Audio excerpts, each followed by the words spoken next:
Hello नमस्कार दोस्तों, मैं डॉक्टर आशीष यादव। आज हम बात करेंगे एक आयुर्वेदिक औषधि के बारे में जो बहुत ही बढ़िया रसायन है जिसका नाम अष्टमूर्ति रसायन है। ये शरीर के वात और कफ जनित रोगों को नष्ट करता है। ये रसायन जीर्ण उपदंश, ठंड लाग के बुखार आना, विषम ज्वर, शीत ज्वर, कंपन ज्वर और अपस्मार, मूत्रघात, इन सारी बीमारियों में बहुत अच्छा इसका प्रयोग है और वह बहुत अच्छा काम करता है। बार बार बुखार आ जाना, शरीर कृष्ण वर्ण पड़ जाना यानी सांवला पड़ जाना, या छोटे छोटे शरीर में दाने पड़ जाना, या कहीं नाखून में कोई दिक्कत हो गई हो, या फेफड़े में कोई दिक्कत हो गई हो, किडनी में कोई दिक्कत हो गई, तो इन सारी बीमारियों के लिए, इन सारी परेशानियों के लिए आपका अष्टमूर्ति रसायन बहुत ही अच्छा काम करता है। ये शक्तिवर्धक और बलवर्धक, बुद्धिवर्धक और फुसफुस, हृदय, वृक्क आदि अंगों को ये कंप्लीट करने वाला और उसको सही करने वाला ये औषधि है।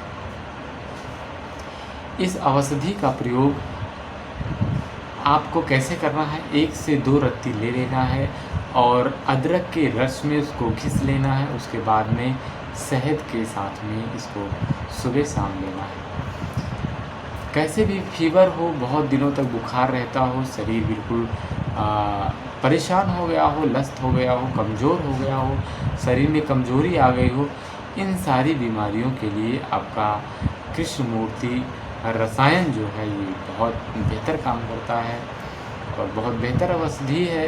ये किसी भी अच्छे आयुर्वेदिक औषधालय पर या आयुर्वेदिक की दुकान पर आपको उपलब्ध हो जाएगा, मिल जाएगा और आप इससे अपनी चिकित्सा कर सकते हैं।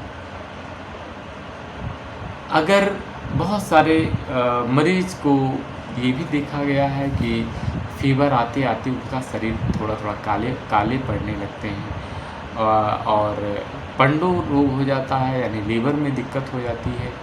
और बहुत दिनों तक अगर हम कोई पेन किलर दवा दे रहे हैं या पेशेंट खा रहा है तो उससे उसके किडनी में दिक्कत पहुंचने लगती है। तो इन सारी समस्याओं के समाधान के लिए कृष्णमूर्ति रसायन बहुत बेहतर काम करता है।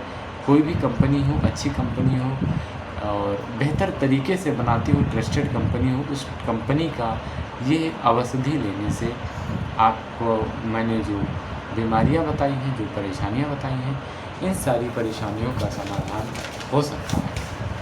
अगर आप लोगों को हमारा वीडियो पसंद आता है तो हमें लाइक, शेयर, कमेंट करना ना भूलें, क्योंकि हमारा जो उद्देश्य है, जो हमारा ड्रीम है, ये ड्रीम ये है कि हर लोग जैसे एलोपैथ के बारे में जानते हैं, जैसे और सारे मेडिसिन के बारे में जानते हैं, उसी प्रकार से हमारे आयुर्वेद के बारे में भी जानें, जो सेफ मेडिसिन है।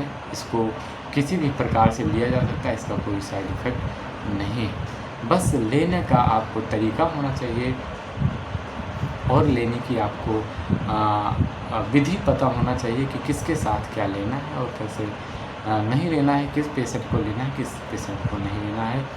इस चीज़ में अगर आप ध्यान देकर अगर आप आयुर्वेद को अपनाते हैं तो हमें लगता है कि आपका शरीर निरोगी, और जो आप तमाम दवा खा खा के दूसरे पार्ट को डैमेज कर रहे हैं, उन सारी डैमेजिंग को आप अपने शरीर के बचा सकते हैं और अपना जीवन लंबा जी सकते हैं। जय भारत, जय आयुर्वेद।